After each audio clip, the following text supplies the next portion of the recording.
Para lembrar os 220 anos da morte de Joaquim José da Silva Xavier, o Tiradentes, a TV Justiça exibe durante esta semana uma série de reportagens sobre o julgamento do mártir da Inconfidência Mineira.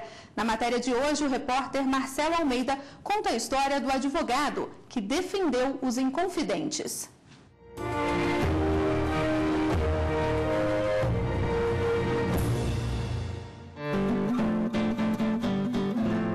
O ódio contra Tiradentes está expresso na sentença de condenação expedida em 19 de abril de 1792.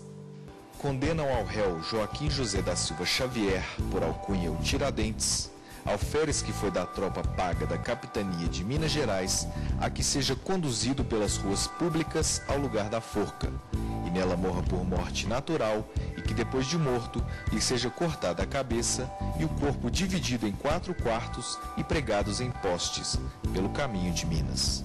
À época do julgamento, o Brasil era colônia da monarquia portuguesa. A exploração de ouro e a cobrança excessiva de impostos em Minas Gerais eram práticas comuns. Tiradentes e seus companheiros inconfidentes lutavam contra essa exploração. O julgamento daquele que se auto-intitulou líder do movimento deveria servir de exemplo. E o alferes foi enforcado e esquartejado no Rio de Janeiro. Aqui em Ouro Preto, antiga Vila Rica, estão expostas as traves que serviram de base para a forca de Tiradentes.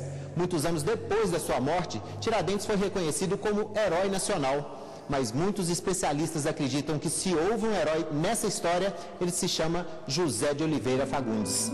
Ele estudou em Coimbra, formou-se com 28 anos de idade e veio para o Rio de Janeiro, onde ele passou a advogar, na advocacia liberal, e também passou a ser um advogado da Santa Casa, que prestava, portanto, assistência judiciária aos necessitados. E nessa qualidade ele foi nomeado para defender os inconfidentes presos.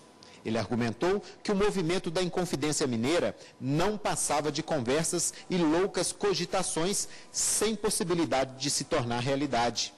Eu disse ao Tiradentes que tivesse cuidado. Às 2 horas da madrugada do dia 19 de abril, na presença dos acusados, a sentença foi lida. 11 réus foram condenados à morte por enforcamento, mas o advogado produziu embargos, sempre suplicando a piedade da rainha de Portugal, Dona Maria I. Então houve o primeiro acordo, desse primeiro acordo houve embargos, tá, pelo um abnegado advogado, tá, que fez uma defesa muito profunda, então, de boa técnica jurídica, e ele estava tentando afastar ao máximo a importância desse movimento, tá, perante a coroa. Daqueles que iriam para a forca, apenas um foi executado. Os outros envolvidos foram condenados a viver na África e em Portugal. 5 foram absolvidos. O advogado sabia da existência de um documento escrito pela rainha. A Carta Régia permitiria a alteração das penas. Em que peças a alçada régia, o Tribunal Especial, se baseou, podendo usar a carta no plural que a carta mencionava?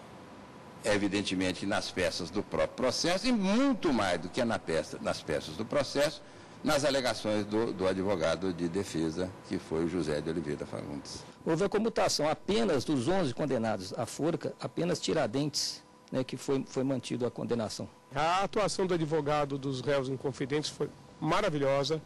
Ele conseguiu, em 2 dias, no máximo 3 dias, fazer uma defesa exaustiva, abordou a imputação que foi feita a cada um dos réus, citou o direito aplicável à espécie, que na época era o vigente, analisou o processo, ele tentou de todas as formas afastar a responsabilidade dos réus. Brasileiro, advogado, ele salvou vários inconfidentes da forca.